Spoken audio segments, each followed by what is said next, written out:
Yo, what's going on, guys? Your boy Pony Montana. In this video, we're going to be going over the best lockdown coverage defense in college football 25. This is going to absolutely clamp up those people that are coverage beater messiahs, the cover three beater gurus, anybody that is trying to take the top off of the defense with the double corners and all that stuff. You are going to absolutely clamp them down and frustrate them. That's the whole point of the video. Now, before I get into it, if you guys are new to the channel, do not forget to hit that subscribe button, like the video, comment down below, hit that notification bell so you guys never miss an upload, and comment FTA down below. And if you guys are watching this on X, like and repost, show a little bit of love, because I'm trying to make y'all better at all these football games. Now, we're going to go ahead and head over to the play call screen. Now, this is going to be dependent on whatever hash mark that your opponent is on. So first things first, if you feel like you're facing someone who's trying to take the top off of the defense, call man coverage first, okay? Call man coverage, force them to a hash mark so you can start running lockdown defense on them nonstop. So what you're going to want to do, we're going to start off with our coaching adjustments on the defense. And the first things first, you're going to want to turn your auto flip defensive play call off. You don't want this on because we're playing the hash marks. We're playing the wide side of the field towards the short side of the field, depending on what it is that they are calling. So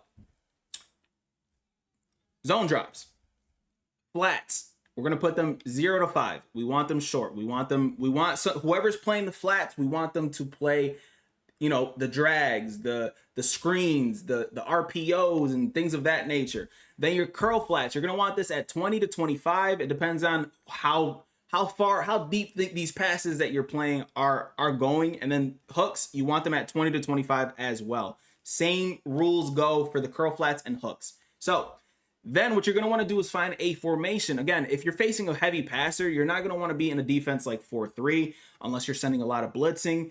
You're going to want to be in a nickel, a dime, a dollar, whatever case is, you want an extra defensive back on the field. So what you're going to want to do is find a formation where the nickel is sort of blitzing, okay? So cover 3 cloud is a very good formation to run. It's a very good placeholder for defenses like this as well, because it allows you to make minimal adjustments. So that's the whole point of this, is to make minimal adjustments and have lockdown defense behind it as well. So again, you're going to want to look for a blitzing angle cover 3, okay? So right now, dime blitz 3 looks perfect, but we can sift through the formation to find whatever it is that we want. Again, the whole point is to minimize how many adjustments we're making on the field. So this SS blitz 3, this one will work as well. You know what? Let's call this SS blitz 3. This looks like a perfect formation to call this out of. So blitzing safety is going to be on the wide side of the field. So right now, the wide side of the field is the right side of the field. So that's exactly what we're calling. So we're going to go ahead and make sure that we have a very, very good play to, let's call tight end corner. It looks like a very solid play. And you see the safeties coming down, okay? You don't have to pinch your defense. I'm just going to pinch it for the sake of the video. But we're going to take this blitzing safety and we're going to put him in a hook.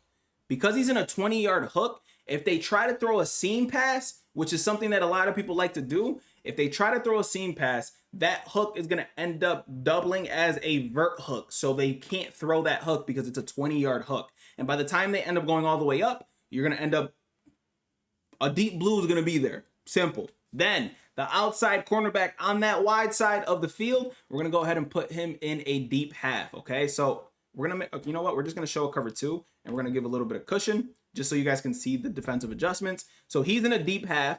So there's no coverage beater going towards that side. And on the left side, if they try to throw a seam, again, we're just shading, we're giving a cushion just for the video. Okay. If they try to throw on this side here a seam, we have another deep blue that's on that side who's already naturally going to start going up the field, which is going to help guard that. And then after that, the defense is pretty much set up. You got your curl flats out there.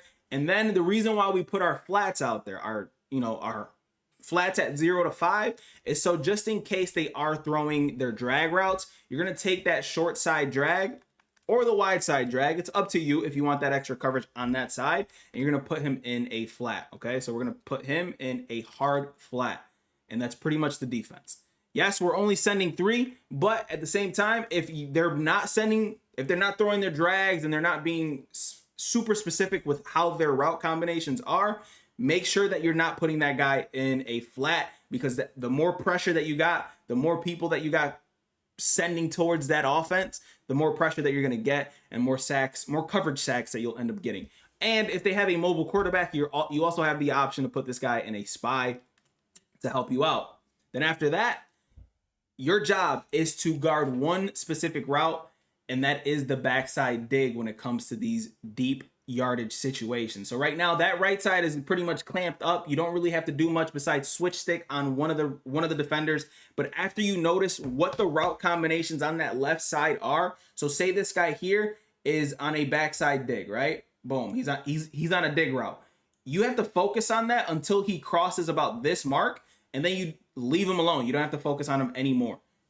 So then after that, that's when you start focusing and looking to see if the double corner routes or the verticals out of bunch end up hitting you. You have to make sure you're focusing on the short side of the field and taking away any route there, and then you focus on that right side. That's going to be what you're going to shut down everybody with, and it's going to help you guys out a lot, especially with the 20-yard hooks. They won't be able to do like the 20-yard curls, the desperation throws to those. They'll have to aggressive catch you for the most part. That's what they'll have to do. But again, everything is clamped up besides the flats, and then by the time that anything breaks open, clamp down. Now, granted, I did not call a deep yardage situational play, so that's exactly what I'm going to do now. I'm going to go ahead and call something that should be a deep play, something like a verts. Let me find something that could potentially double as that. Let's call PA wide receiver id. Perfect. And again, we're going to call the same defense, but this time let's call it out a dime blitz. Absolutely easier. So again, now we only have this guy blitzing. So we're going to do this. Boom. And the defense is already set up. 2 adjustments. The defense is set. You can also shade over the top because of the seam flats. And again, your job here is to make sure that that backside dig or any route that's coming over that middle of the field is absolutely clamped up. And again, if you want that extra coverage on the side, look, we have a double Mabel. We have nothing is beating us over the top on that right side. That's the goal of this. So after that, boom, let's see. Everything looks, the only thing that looks like it might beat us in this play is literally the drag. Simple. So they call hike, you chase down the drag, you're focusing on square, the only thing open, boom, done. Dunzo. The pressure comes in, we come home, and we're absolutely clamping down most of these guys that are going absolutely crazy. This is the best defense to absolutely shut down those guys that are nonstop spamming coverage beaters and anything like that. And again, you can always, if you notice that something looked open, kind of like the post looked like it might have been breaking open, that's an opportunity for you to switch stick. Again, once you notice that the routes that you clamped up are clamped up, it's an opportunity for you to switch stick. There's no what else are you guarding here?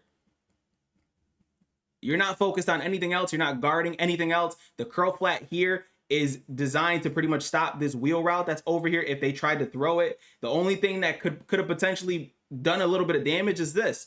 And then you switch stick because you're not guarding anything else. The only thing that's open is this route here, and this whole defense is designed and specified so that they go ahead, hit your short routes. We don't care about those. We're going to go ahead and switch stick over to that guy that's going all the way up top and clamp that up. So again, let's run that one more time just to, again, just to knock off the naysayers and stuff like that. So again, same exact situation. We're focused on this, focused on the dig, and then we're going to switch stick all the way up, make sure that the post route is clamped up, and all of a sudden the pressure comes home and we're locking everything down on the field. My name is Pony Montana. Again, best coverage defense for long range passers in college football 25. This will also work in Madden. And if you guys have any questions about how to run this, leave it down in the comment section below, and I will be sure to answer anything you guys have. My name is Pony Montana. I will see you guys in the next one. As always, 2 fingers, deuces, and peace out, you guys.